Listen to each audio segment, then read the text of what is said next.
Hello everybody, my name is Emir Uranli, and this is my presentation from staying back to scoring goals, the evolution of positions in soccer. Now let's get started. Why am I here today? Well, I'm here to inform my audience about the evolution of playing positions in soccer over the course of the 21st century, specifically focusing on the fullback role. Now we're going to be examining how through training, players themselves, and tactical changes and evolution, these players have eventually transformed to something completely different than what they used to be. Now, soccer has many positions. I mean, you guys know there's 11 players on the pitch, so everyone's not going to do the same thing. But the position we're talking about today is one of the most overlooked throughout history. Now, I'm here to explain to you guys how since the early 2000s, the fullback role specifically has changed almost completely due to the players themselves, the training regimens they're placed upon, and the coaches that coach them. So let's begin by understanding how things used to be with the origins of the fullback role. Now, for over 100 years, soccer was a pretty simple sport, played basically the same all throughout the world.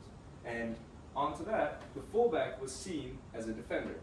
They were seen as the last line of defense in front of the two center backs, which protected the goalkeeper. And so their job was basically to only just stop attacks and make sure that the defenders behind them didn't have to deal with an extra man and they beat their man. So in his 2021 book, The Coaching Revolution,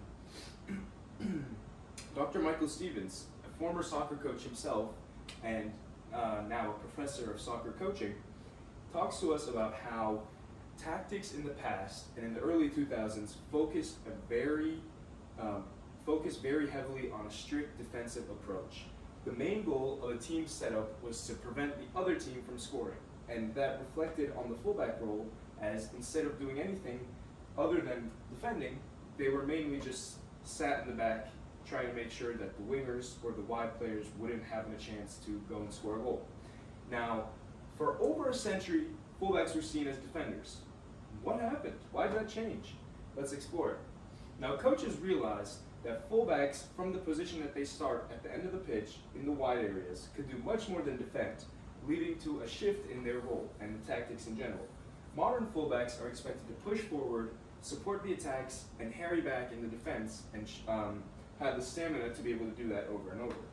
According to James Thompson, who writes for The Guardian, one of the biggest sports and journalism in the world, Pep Guardiola, who is the most successful coach in the history of soccer with the most amount of trophies won, instructs his fullbacks to move into midfield from the wide areas, which allows for more dynamic passing lane options, and the game becomes more attacking in general.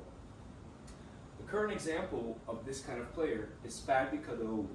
He's a Turkish 24-year-old who just broke the transfer record for all Turkish players throughout history in his €35 million move to the English Premier League, which is the biggest league in the world.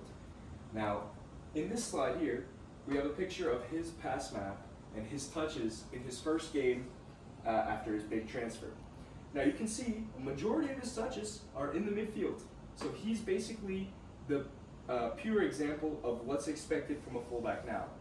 Touches up right near the box, supporting the attack, harrying back on the defense and winning the ball back, and being really the heart of the attack. So soccer became a much more attacking sport in the late 2000s and early 2010s. Coaches changed the tactics of their teams in order to maximize offensive efficiency. Now let's explore this change and see how players themselves influence this new era of soccer. Alright, so players' impact. The evolution of the fullback role is not only because of the coaches, but because of the players themselves. Players such as Roberto Carlos, Marcelo, Cafu, all influenced the current modern play style of fullbacks and made it what it is today. They're expected to be quick, technically gifted, and capable of covering large distances throughout a game. Now, Laura Bennett explains these changes in her 2023 article. The article is titled The Evolution of Soccer Coaching, a Timeline of Key Milestones. Now, in this article, it explains that players nowadays, over the past 15 years, have been expected to train on not only what their position is expected to do, but for basically everything else in the pitch as well. So players, depending on the game state and what's happening throughout a match, would see themselves get pushed up further to see if they can score a goal, or if they were up further, they would get pushed down so they could prevent the other team from scoring, which leads to a higher versatility and makes players have to be able to do different things on the pitch, right?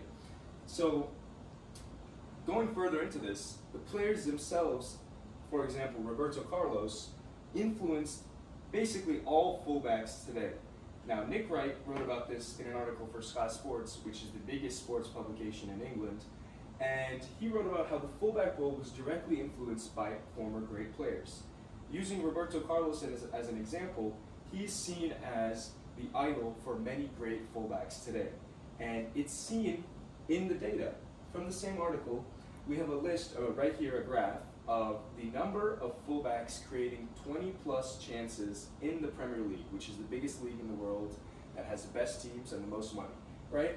So, as you can see, over a 7-year span, the amount of fullbacks that created over 20 chances in one 38-game season rose exponentially to the point where over half of the fullbacks in the league at that time were creating 20-plus chances in the course of the season.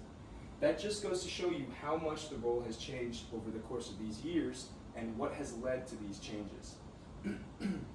Now, let's move on to our final thoughts. Understanding these changes helps us appreciate how soccer has become a more flexible and offensive game. It shows us that even traditional roles can evolve and change when new ideas and new players are implemented.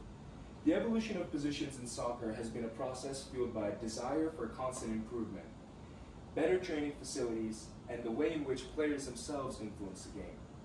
To close out, I would like to give one final quote from Roberto Carlos himself, and it goes like this. Once upon a time at Inter Milan, Roy Hodgson, my first coach, told me I would never succeed as left back. He told me I wasn't good enough, and I told him he didn't understand football. Thank you guys so much, and I hope this opened you guys' eyes about perspective and seeing how just because one person thinks something doesn't mean it's the truth. Thank you a lot.